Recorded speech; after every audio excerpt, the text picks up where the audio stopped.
All right, Noble. So the summer driving season is here. I mean, we had the big Memorial Day weekend, and it looks like a lot of drivers are going to be on the road. They are. So we have more drivers because the teens that just got their licenses, or they're not at school. So there's a lot of extra traffic. But my question today is very fundamental. What are my rights when I'm dealing with law enforcement if I get pulled over? Well, that's a good question because a lot of people don't even know their rights. You basically have 5. There's a thing to remember. You have 5 rights, okay? You have a right to remain silent. Now, there's a lot of people have a right to remain silent, but they lack the ability to do so. Okay, so do not do that. When you get pulled over, I don't care if you've done nothing wrong. You don't have to say anything. You don't have to answer any other question other than to say, I'm going to exercise my right to be silent. Now, it will be not unusual for an officer to say, well, you must be hiding something. Why would you be silent if you're hiding something? I don't care. You don't have anything to say. Just you have the right to remain silent. The other thing you have the right to do, and a lot of people mess up on this, you have a right to refuse a search. If the officer says, hey, I'd like to search your vehicle, you don't have to allow that. Just say no. Just say no. It may be met with, well, are you hiding something? Well, you don't have to answer that because you have a right to remain silent. There are a lot of people that give consent to search their vehicle and then something's found, or, and this is way less likely because we do have some very good officers out there, but historically over time, there have been some, just like any profession, that aren't good people. Sure. That have planted something. Well, if you don't give the right to search in the first place, you don't have to worry about that. And again, I am not at all saying the officers are out there planting stuff, but it's happened. Okay, sure. So you have a right to remain silent. You have a right to refuse a search. You have a right to leave. If you're not being detained, you can say, am I being detained?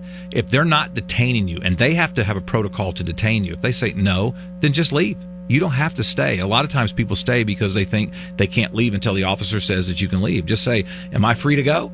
If they're not detaining you, say, I'm exercising my right to be silent. I'm not going to give you a search. If I'm free to go, I'm leaving. So that's your third one. The next one is you have a right to an attorney. Okay, so if they do arrest you or detain you, you have a right to an attorney. Assert that right. Say, I'm requesting my counsel. Don't say another word after you say that. The last thing is, in Oklahoma, almost all states, not all, you have a right to record the encounter. Even if the officer says you need to turn that camera off. No, you don't. You say, look, I'm recording this for my safety and for yours. So basically, when you ask what your rights are, there are 5. The right to remain silent, the right to refuse a search, the right to leave, the right to an attorney, and the right to record. See, I didn't know all that. And that's why I'm glad I asked that question today. With the traffic getting bigger and more people out on the roads and more accidents. So I really appreciate you enlightening us on that.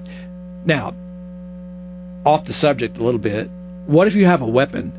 What if you, because it's an open carry state, right? Yeah. Well, so I carry. I have a concealed carry license. And so when an officer pulls me over for a ticket or something, I have an obligation under the law to say I'm carrying a firearm. I'm registered, licensed to carry a firearm, and I have one in the car. And, I don't have to say that. They're never going to know if I don't because I'm not going to let them have the right to search. Sure. But under the provision of me having the license, I'm supposed to notify. I've been pulled over one time for speeding.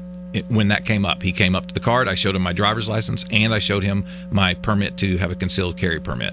He said, do you have a weapon in the car? I said, yes. He said, where is it? I said, it's in the center console. He said, don't reach for it. Just leave your hands where I can see them. Fair enough. He didn't ask me to get it out. He didn't ask me to show it to him. He just wanted me to advise him where it was. And again, it was for his safety and for mine. What's funny is that we're all raised to respect authority. Yep. So we get into a situation like that, we don't know what we can and can't do. Right. So that's where your advice is really spot on. I appreciate it very much. Thank you. Happy to give it. All right.